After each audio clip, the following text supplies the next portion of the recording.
নমস্কার। ঠাকুরমা স্বামীজি গুরুদেবের শ্রীচরণে প্রণাম জানাই। আজ ঠাকুরকে নিয়েই ছোট একটি কাহিনী শোনাচ্ছি। শ্রী শ্রী ঠাকুরের ওপর রামচন্দ্র দত্তের বিশ্বাস ছিল অতুলনীয়।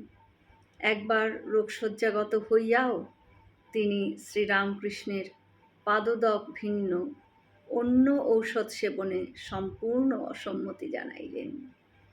বন্ধুবান্ধব, আত্মীয়-স্বজন, এমনকি শ্রীরামকৃষ্ণের উপদেশেও সে ধনুর্ভঙ্গপণ অটুট রইল। সৌভাগ্যক্রমে চরণামৃতই তাহাকে রোগমুক্তি করিয়াছিল। তিনি প্রতিদিন ঠাকুরের প্রসাদ গ্রহণ না করিয়া আহার করিতেন না। এই জন্য প্রসাদী কোনো মিষ্টি বা ফল তিনি গৃহে এনে রাখিতেন এবং স্নানের পর তার এক টুকরো মুখে দিয়া তারপর ভোজন করিতেন। এইরূপ একদিন প্রসাদী করাইবার জন্য তিনি কিছু মিষ্টি নিয়া দক্ষিণেশ্বরে এলেন। শ্রীরামকৃষ্ণদেবের সামনে রাখিলেও ঠাকুর তৎসম্বন্ধে উদাসীন রইলেন। এমনকি সন্ধে পর্যন্ত উহা স্পর্শ না করিয়াই পঞ্চবটির দিকে তিনি অগ্রসর হলেন।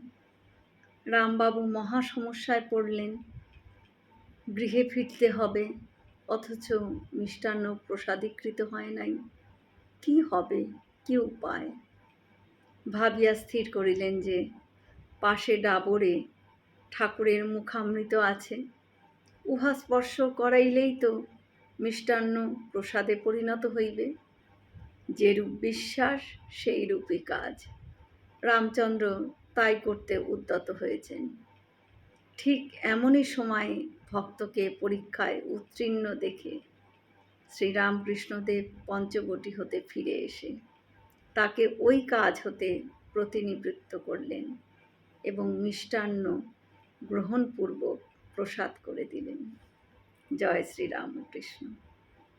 আমরা সকলে মিলে একসাথে বলি, জয় মহামাই কি জয়, জয় ভগবান শ্রী শ্রী রামকৃষ্ণদেব কি জয়, জয় স্বামীজি মহারাজজি কি জয়।